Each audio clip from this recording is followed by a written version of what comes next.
The John Wilkins Show is brought to you by Permian Tractor Sales Incorporated, Precision Pump and Compressor, Bill Ray Insurance Associates Incorporated, Bill Sears Supermarket, Shull Ford, Southwest Energy Distributor, Stockton Packer, Swindell Welding and Equipment, Texway Construction Company Incorporated, Clint Wright, Chili Weaver Agency, Trip Petroleum, Waddell and Black Insurance Agency, White Travel Service, Sanderson Forklift Company, 3714 County Road West, Interfirst Bank, Odessa, Odessa Ready Mix Concrete Company, and State National Bank, a financial center for Odessa.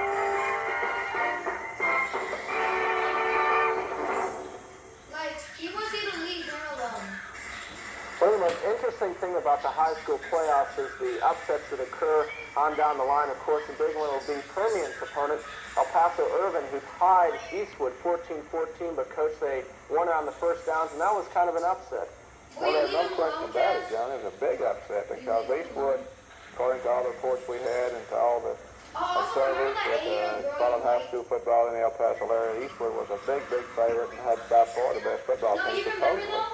In El Paso, in the El Paso area, in the 5A schools. And Irvin was coming in off a second place finish in that particular district with a record of 7-3. And, you know, the game was really not even supposed to be close. Eastwood had several major college prospects, and you know, Eastwood was supposed to blow them out. And they were ahead at 14-0, Eastwood was. But Irvin stayed in there, plugged away at them, and made it 14-7, and scored with 6 seconds to go in the game. And they kicked extra points, which obviously tied it up. It tied penetrations and won it on the first down. A big major upset, it really was. And nobody hardly expected that to happen. And of course, we've got to go out there and play them in the Sun Bowl, which is always a big trip for us. And we never have really played that well out in El Paso, I don't think, down through the years. And they've got a good, solid football team. They're kind of the kind of football team that's just really gelled here in the last few weeks.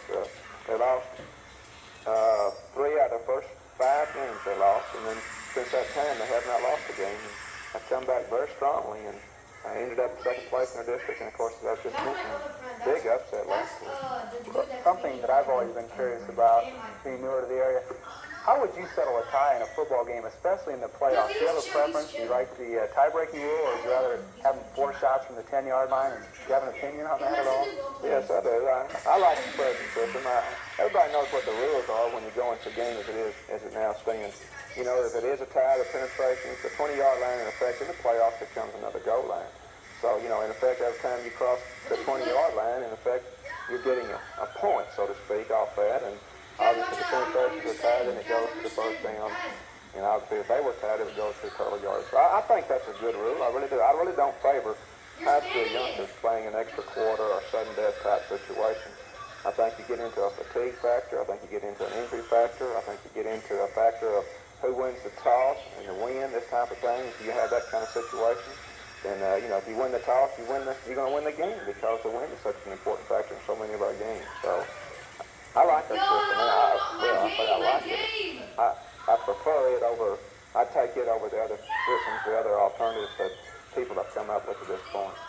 So we'll see what happens, and we'll come back next week for you fans. The game will be 7:30 Mountain Time at the Sun Bowl, and we'll give you the ticket information in the coming weeks as we get it from Jack Brewer. So, Coach, thanks for joining us.